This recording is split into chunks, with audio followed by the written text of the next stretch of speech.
개봉 첫날 나홍진 감독의 신작 영화 호프를 보고 왔습니다. 이미 SNS와 여러 커뮤니티에서는 영화에 대한 평가가 극명하게 갈리고 있는데요. 기대했던 것과 다르다는 반응도 있고 CG가 어색하다는 의견도 있고 배우들의 연기와 대사가 과하다는 이야기도 적지 않은데요. 근데 저는 솔직히 말씀드리면 이 영화를 정말 재밌게 봤습니다. 단순히 한국에서 이런 영화를 만들었다는 것이 대단하다는 응원의 의미만으로 좋았던 것도 아닙니다. 영화가 만들어낸 기괴한 세계와 그 안에서 펼쳐지는 예측 불가능한 사건들, 그리고 후반부로 갈수록 폭발하는 긴장감까지 완성도에 대한 몇 가지 아쉬움을 감안하더라도 극장에서 경험할 가치가 충분한 작품이었다고 생각해요. 오늘은 영화의 CG부터 배우들의 연기, 외계인 캐릭터에 담긴 의미와 앞으로 이어질 후속편에 대한 예상까지 제가 느낀 점을 하나씩 자세히 이야기해 보겠습니다. 물론 영화의 주요 내용이 포함되어 있으니 아직 영화를 보지 않으신 분들은 스포일러에 주의해 주시기 바랍니다. 먼저 가장 많은 이야기가 나오고 있는 CG부터 말씀드려 볼게요. 제 개인적인 평가는 간단합니다. 괜찮습니다. 생각보다 훨씬 나쁘지 않아요. 물론 우리는 이미 할리우드의 천문학적인 제작비가 투입된 영화들을 통해서 최상급 CG에 익숙해져 있죠. 마블과 DC를 비롯해 수천억 원의 제작비가 들어간 블록버스터들을 너무 당연하게 소비하고 있죠. 그런 기준으로 모든 장면을 비교한다면 호프의 일부 장면부터 미세한 이질감을 느낄 수는 있습니다. 하지만 한국 영화의 제작 환경과 예산을 고려한다면 이 정도 규모의 비주얼과 세계를 구현했다는 것 자체가 상당히 놀라운 성취라고 생각해요. 무엇보다 객관적으로 봐도 CG의 수준이 크게 떨어지는 작품은 아닙니다. 그런데 관객들이 느끼는 어색함의 원인은 단순히 기술적인 완성도에만 있는 것은 아닌 것 같아요. 오히려 이 영화에 등장하는 외계인들의 디자인과 성격 자체가 우리에게 익숙하지 않기 때문일 가능성이 크죠. 기존의 SF 영화에서 외계인은 주로 인간과 완전히 다른 생명체로 묘사됐어요. 거대한 괴수의 모습을 하고 있거나 곤충이나 파충류처럼 생겼거나 감정을 읽을 수 없는 차가운 존재로 등장하는 경우가 많았죠. 그런데 호프의 외계인들은 다릅니다. 눈과 코와 입이 뚜렷하고 전체적인 신체 형태도 인간과 상당히 유사해요. 표정을 짓고 감정을 드러내고 심지어 슬픔 속에서 눈물까지 흘립니다. 그래서 처음 이들을 마주하면 외계 생명체라기보다는 낯선 나라에서 온 외국인을 바라보는 듯한 묘한 이질감이 생겨요. 저는 바로 이 지점이 호프가 의도한 핵심 중 하나라고 생각합니다. 이 영화 속 외계인들은 호포항을 무차별적으로 파괴하기 위해 내려온 평면적인 침입자들이 아닙니다. 오히려 인간보다 더 인간적인 존재들도 그려져요. 그들은 잃어버린 자식을 찾아 헤매고 동료를 위해 위험을 감수하고 서로에 대한 의리와 충성을 지키려고 합니다. 그들의 대화에는 상대방을 향한 존중과 진실이 담겨 있어요. 반면 호포항에 사는 인간들은 영화 내내 욕설을 내뱉고 눈앞의 상황에 반응하며 거칠고 1차원적인 언어를 사용합니다. 누가 진짜 인간적인 존재인지 누가 또 야만적인 존재인지 경계가 뒤집히기 시작하는 거죠. 그래서 저는 영화를 보면서 이들이 외계인이라기보다는 조선 땅에 처음 발을 내디뎠던 서양인들의 모습과 닮아 있다는 생각을 했어요. 과거 조선 사람들의 눈에 서양인은 말 그대로 외계인 같은 존재였을 거예요. 생김새도 달랐고 언어도 달랐고 입고 있는 옷도 사용하는 물건 믿고 있는 종교와 세계관까지 모두 달랐습니다.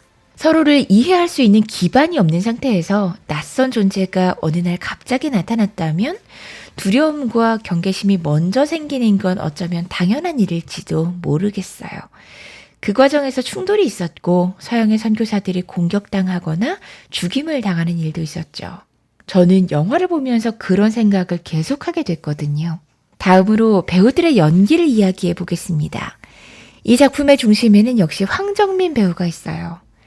황정민 배우는 현실적인 인물이 감당하기 어려운 공포와 혼란을 그 특유의 폭발적인 에너지로 표현합니다. 나홍진 감독은 현장에서 황정민 배우의 연기가 다소 과하게 느껴지기도 했지만 완성된 외계인 CG를 장면에 넣어보니 오히려 정확하게 어울렸다는 취지의 이야기를 했어요. 실제로 영화를 보면 그 말이 이해가 됩니다.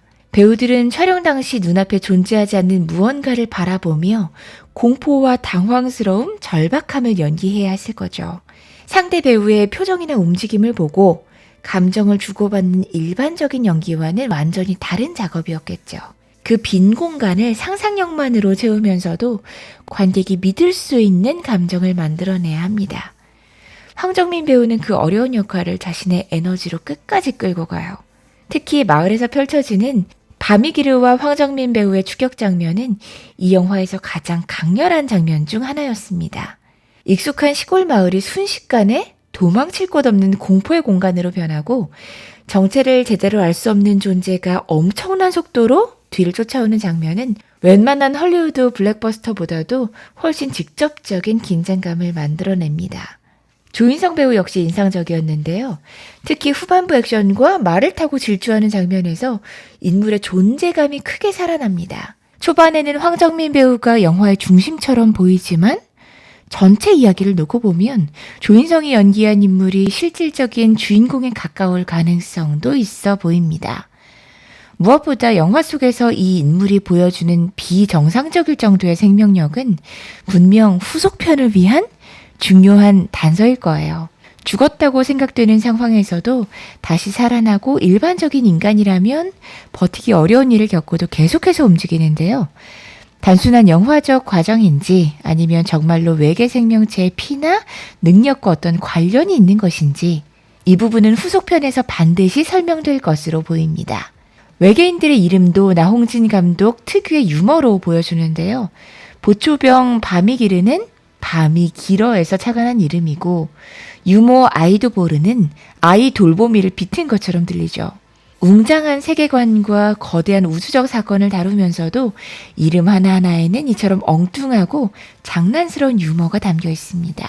바로 이런 부분에서 이 영화가 진지한 정통 SF라기보다는 의도적으로 B급 감성을 끌어안은 괴상한 오락 영화라는 사실이 분명해집니다. 대사도 과장돼 있고 인물들도 어딘가 하나씩 이상하며 상황은 진지한데 그 안에서 계속 황당한 웃음이 발생합니다. 관객이 이 톤을 받아들이냐에 따라 영화에 대한 평가도 크게 달라질 것 같은데요. 결국 호프는 이번 한 편으로 끝나는 이야기가 아닙니다. 오히려 이제 막 거대한 세계의 문을 연 첫 번째 장에 가까운데요. 나홍진 감독은 믿음과 소망, 사랑이라는 서로 이어지는 세계를 2023년에 공개된 작품이 페이스, 즉 믿음이었다면 이번 호프는 제목 그대로 소망입니다. 그리고 그 다음 이야기는 러브, 사랑으로 이어질 가능성이 크죠. 후속작에서는 이번 영화에서 충분히 설명되지 않았던 외계인들의 서사가 본격적으로 펼쳐질 것 같죠. 게루트 행성은 어떤 곳인지, 조르와 칼리에게 어떤 일이 있었는지, 이들이 지구까지 오게 된 진짜 이유는 무엇인지, 이번 영화가 인간의 시선에서 외계인을 바라보는 이야기였다면 다음 영화에서는 외계인의 시선으로 인간과 지구를 바라보게 될지도 모릅니다.